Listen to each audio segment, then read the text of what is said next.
After 7 years of relationship, DiegoHerrera, who had never gifted me flowers, sent me 9,999 roses and a set of lurid jewelry for my birthday.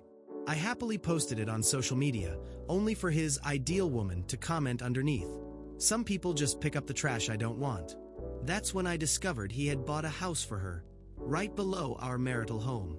The gifts he gave me were actually meant for her. I took the flowers personally to her house and found them having dinner by candlelight. Without hesitation, Diego cursed me. "Can you stop with that dirty mind? Valeria and I are just talking business. Besides, if there was anything between us, you would have had the chance to marry me in the past. Before, I would have argued incessantly to uncover the truth. But this time, I just threw the flowers and my engagement ring toward him and calmly said, 'I wish you both all the happiness.' The ring rolled to Diego's feet. He laughed and stepped on it, crushing my dignity and my love under his heel. Then he cruelly said, 'If you want to marry me, change that suspicious and paranoid nature of yours. Now get out. We have serious matters to discuss. Go home and reflect on yourself.' Hearing those familiar accusations, I felt an unexpected peace. After leaving Valeria's house, I posted the news of Diego's betrayal in the family group, announcing that I was canceling the engagement. The man who never responded quickly to my messages promptly posted a picture in the chat, claiming he was just working with a subordinate.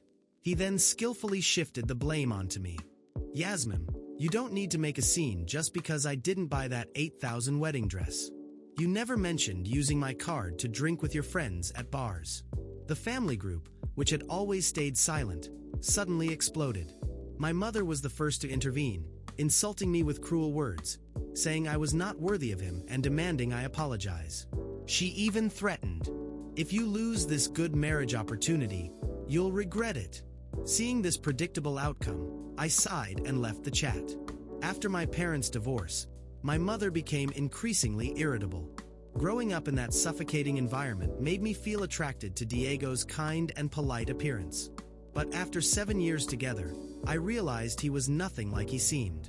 His kindness and patience were reserved for Valeria, his courtesy and respect for strangers. With me, there was nothing but emotional violence and sarcastic, painful remarks. Diego was particularly skilled at provoking me until I exploded in front of others, enjoying seeing me cry while pretending to be understanding. Everyone thought I was irrational and crazy. But this time, he was wrong. Only those who don't want to let go make scenes. A heart that's already wilted can't be shaken again. When Diego came back with a bouquet of wilted roses, I was lying on the couch, looking at my phone. He huffed, "Why haven't you prepared dinner yet? Are you still upset? Enough. You always wanted flowers, didn't you?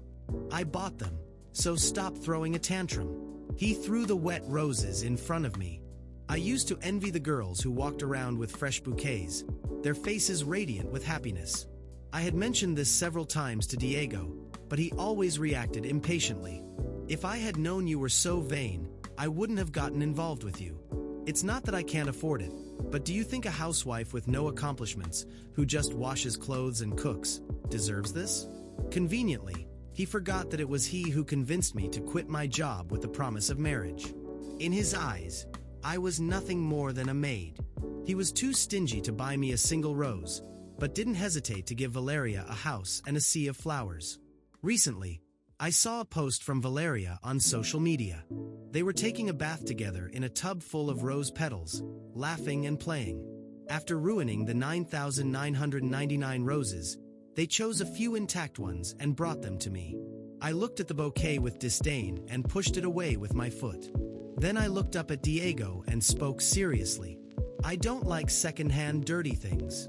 And I like even less second-hand dirty men." Upon hearing my words, his face darkened immediately. "Yasmim, what right do you have to speak to me like that? Don't forget you live in my house. I'm the one supporting you." I wanted to reply, but during the 7 years together, we always split the expenses equally. Even after I quit my job, I used my savings. Before I could speak, the oven beeped. I was too tired to argue, so I put on the gloves and took the cake out. Diego frowned, staring at the cake for a moment, then softened his tone. "Is today your birthday?" Today was my 30th birthday. It was also our 7th anniversary together. I spent the entire day preparing that cake by hand, hoping to celebrate together after his work. Feeling guilty, Diego searched for candles and placed them on the cake. "I've been really busy lately. I'll make it up to you. How about we choose a bigger engagement ring this afternoon?" he suggested, trying to recover his chivalrous stance. "Yasmim, you don't need to be jealous of Valeria. We had something when we were young, but that's in the past now." Had he really gotten over it? I still remembered when we first started dating, and one day, I brought him lunch. I overheard a conversation with his friends, who asked why he was with me. And he answered, "Anyone will do, as long as it wasn't Valeria." Back then, I was young and proud, believing that sincerity would win everything. Now I realized how wrong I had been. I made mistake after mistake, and I knew I needed to leave before losing everything. "No need. You go ahead, I'll manage," I replied coldly. Diego was surprised for a moment. After years of enduring everything, he was used to my submission. He thought I was forgiving him again and smiled as he lit the candles. "Make a wish." Every year, my wish had been love and happiness with Diego, that we would be together forever. But this time, I silently wished, "I want to be happy and free from Diego forever." After making the wish, I opened my eyes, ready to blow out the candles, but I realized Diego was already gone. The cake I had worked on for hours was on the floor. He had left so hurriedly that not only did he knock over the cake, but he also left the door open. After cleaning the mess, I grabbed my phone. Valeria had posted a new update. "I'm such a clumsy girl. I hit the cabinet while walking. Luckily, my Prince Charming is always there to protect me." In the comments, Diego, who always ignored me even in emergencies, replied, "I'll always be here for you whenever you need me." I liked the post. Minutes later, I received a message from Diego. "Valeria hurt her foot. I'm taking her to the hospital. Go clean her house and make bone broth. Don't put cilantro in it." Suddenly, everything made sense.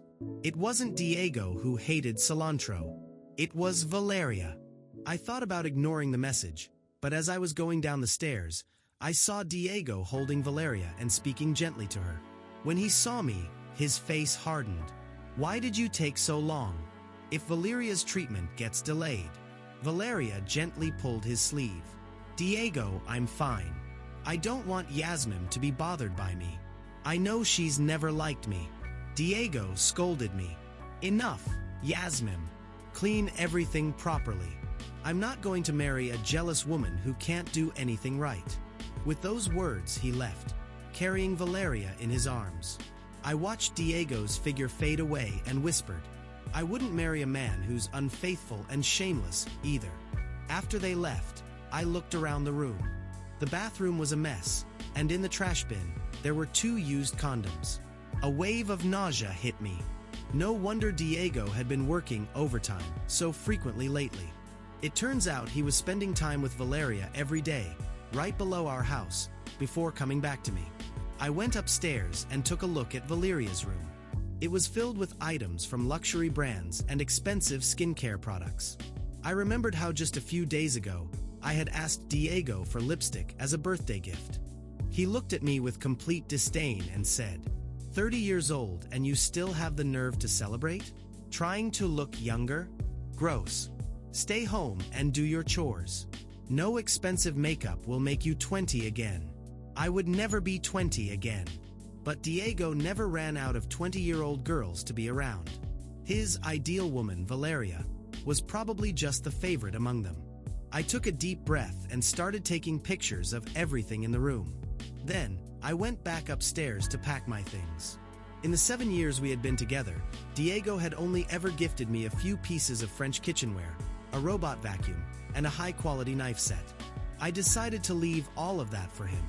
As I packed up the room, I realized that in the place I had lived for years, everything I owned fit into a single suitcase. When I finished, I called my best friend, Maro Jan, who was abroad. After 3 missed calls, she finally answered. I held back my tears and said, Mero, I was wrong. I shouldn't have given up my career and life for Diego. I regret it. I want to come see you. Mero called me foolish and said I deserved this before hanging up. I sat in the empty room, feeling the sadness crushing me. Flashes of all the times she tried to help me see the truth passed through my mind. I remembered the disappointed look on her face when she left. Just when the tears started to fall, I received a new message on my phone. Mero had bought the earliest available ticket. In 3 days, at noon. The tears I had held back for so long finally came. Tears for me and for the 7 wasted years. I sat on the edge of the bed that night, looking at the small suitcase on the floor. A suitcase too small for 7 years of a relationship. What I felt most wasn't anger, but a deep emptiness, as if everything I had been in those years had disappeared along with the cake destroyed on the floor. I didn't know what would come next, but I was sure I couldn't stay there for another minute. Diego had left, as he always did, probably to comfort Valeria. Meanwhile, I was alone, cleaning up the emotional and physical mess he had left behind. The candles he had placed on the cake were thrown in the trash. The sweet scent of the frosting still lingered in the air. But now, instead of bringing joy, that scent only made me nauseous. I called Mero again. This time, she answered on the second ring. With a tired but firm voice, she said, "I knew you'd call. You've finally opened your eyes." I couldn't respond right away, feeling a lump in my throat. "Yes," I whispered. "But I'm scared, Mero. He took so much from me that I don't even know who I am anymore." Mero was direct. "That doesn't matter now. What matters is getting out of there before he comes back and poisons you with more lies. Don't let him control the narrative again." She was right. Diego had always been a master at distorting the facts, making me feel crazy, insignificant, and wrong for demanding the bare minimum. But not this time. I was determined to leave, and nothing would change that. I began packing the few things that still mattered to me. Among the clothes and a few objects, I found an old notebook where I had written dreams and plans for the future before meeting Diego. As I flipped through the pages, I came across a list. Go to another university. Travel abroad. Learn French. Open my own business. It was a painful reminder of everything I had left behind for him. While I packed the remnants of my dignity, I received a message from Diego. "Valeria isn't feeling well. Bring the broth I asked for and take the opportunity to clean her apartment." For a moment, I stood still, staring at the phone screen. It was almost unbelievable, his audacity. Did he really think I would rush to serve his mistress as if I were a submissive maid? Part of me wanted to reply with a sarcastic message, but I knew no words would affect someone so selfish and insensitive. So I did something I never thought I'd have the courage to do. I took photos of all the messages, including the romantic conversations between him and Valeria that I had found on his phone weeks before. I also photographed the candles and the destroyed cake on the floor. And finally, my packed suitcase. I posted everything on social media, no filters or fear of the consequences. As soon as I posted, my phone began ringing non-stop. Friends, acquaintances, and even family sent messages. Some offered support, others criticized me for airing dirty laundry in public. I didn't care. The truth needed to be told. It was as if I were exorcising years of lies and humiliation. Diego didn't take long to react. He called insistently, but I rejected all the calls. Then the messages started coming. "Delete this now, Yasmim. You're going too far. Stop being childish. You're going nowhere. Come back home and we'll talk." Every message from him only reinforced my conviction that I needed to leave. He wasn't worried about me, nor the years we had shared, but about his image. And the more he tried to manipulate me, the lighter I felt as I freed myself from him. Suddenly, I heard the door open. Diego had returned. My heart raced, but I took a deep breath. I wouldn't hide. I wouldn't back down. He walked into the apartment with a furious expression, holding his phone in his hand. "What the hell do you think you're doing, Yasmim?" he asked, slamming the door shut. "I'm leaving," I replied, keeping calm, despite the fear in my chest. "The lies are over, Diego. The manipulation is over. You can be with Valeria, with the wilted roses, and all your lies." He laughed. That sarcastic laugh he always used to destabilize me. "You're not going anywhere," he said, approaching me. "You know you have nowhere to go. Who's going to want you after all this?" For a moment, I felt the old insecurity trying to take hold. But then I remembered Mero's words. "Don't let him control the narrative." "I'd rather be alone than spend another day with you," I said firmly. "And you know what, Diego? You're right. I have nothing to lose. And that's exactly why you can't control me anymore." I grabbed my suitcase and walked toward the door. Diego blocked my path for a moment, but I looked at him without fear. "If you touch me," I warned, "I'll go to the police. And with all the evidence I have, it's not worth the risk." He hesitated, but finally took a step back, letting out a frustrated sigh. "You'll regret this, Yasmim," he murmured as I opened the door. "No one will want you after this. You'll end up alone." I just smiled. I prefer my own company than continuing to live this lie. With those words, I walked out the door, leaving behind Diego, along with all the lies, empty promises, and a love that was never real. As I walked out of the building, I felt the weight of the years lift with every step.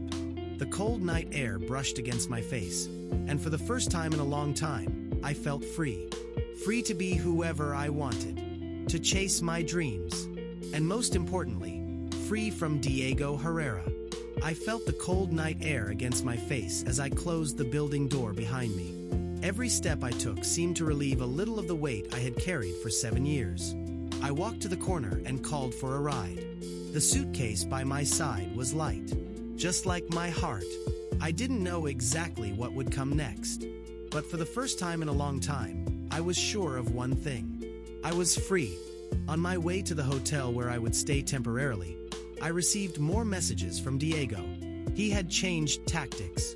Now, instead of threats, he sent worried messages saying I was acting impulsively and that we needed to talk. I chuckled inside at his change in tone. It was typical of him to try to manipulate the situation to his advantage.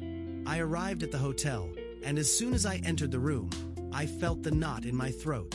I sat on the bed, surrounded by silence, and for the first time, I allowed the tears to flow. I cried for all the lost opportunities, for the moments when I accepted less than I deserved, and for the dreams I abandoned for him. But I also cried with relief. I was finally beginning to heal. In the following days, I decided it was time to take control of my life again. The first thing I did was update my resume and start looking for a job.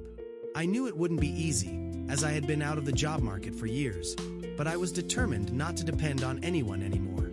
I also reactivated my old social media profile, reconnecting with friends and colleagues I had lost touch with because of Diego. Many were surprised to see me again, and slowly, I began receiving messages of support and invitations to hang out. It was comforting to realize that I had a life without him. Meanwhile, Diego's messages never stopped. He alternated between apologies and furious accusations, saying I was ruining his life. Valeria also got involved, throwing passive-aggressive comments on social media about bitter, insecure women who can't let go of the past. I ignored all the provocations. I wouldn't let them affect me again. One afternoon, I received an unexpected call. It was an unknown number, but I answered anyway. "Yasmim?" The voice on the other side was Diego's mother. She sounded tense. "We need to talk." At first, I hesitated. I didn't want anything to do with him anymore. But in the end, I agreed. We met at a discreet cafe. She looked tired and disappointed. "I know what my son did to you," she said, holding my hand. "I want you to know that I'm on your side. Diego has always been selfish, and I regret everything you went through." I was surprised. I expected criticism or reproach. But instead, I found a woman who understood my pain. We talked for hours, and she revealed things about Diego that I didn't know, from small patterns of manipulation to past instances of infidelity. It was as if, finally, I saw clearly who he really was. After that meeting, something inside me changed. I decided that it wasn't enough just to move on. I needed to close this chapter definitively. I contacted a lawyer, and together, we prepared a case against Diego. During our relationship, I had contributed financially on several occasions, invested in his name, and now it was time to claim what was rightfully mine. Of course, Diego didn't take the news well. He tried to intimidate me, threatened to defame me, and even tried to manipulate our old friends into turning against me. But this time I was prepared. With the help of my lawyer, I gathered all the evidence. The abusive messages, the receipts for the expenses I paid, and the photos of Valeria's apartment, filled with luxuries he never offered me. The hearing was scheduled for a few weeks later. When I arrived at the courthouse, I sat across from Diego. He looked at me with the same arrogance as always, sure that he would win. But this time, I wasn't intimidated. I knew the truth was on my side. During the hearing, the judge listened carefully to all the evidence. Diego tried to twist the situation, claiming that I was just a bitter ex trying to ruin his life. But the evidence was clear. The judge ruled in my favor, ordering Diego to compensate me for the years I had contributed to his well-being and for the assets he accumulated at my expense. Diego's expression when he heard the verdict was priceless. For the first time, he was powerless, unable to control the narrative. As I left the courtroom, I walked past him without looking back. That would be the last time he had a place in my life. With the compensation money, I was able to stabilize myself. I rented a new apartment, decorated to my liking, and returned to studying. I started a French course. Little by little, I rediscovered the things that made me happy. I also reconnected with Mero, and together, we planned a trip to Europe. Something we had always dreamed of but that I had put off because of Diego.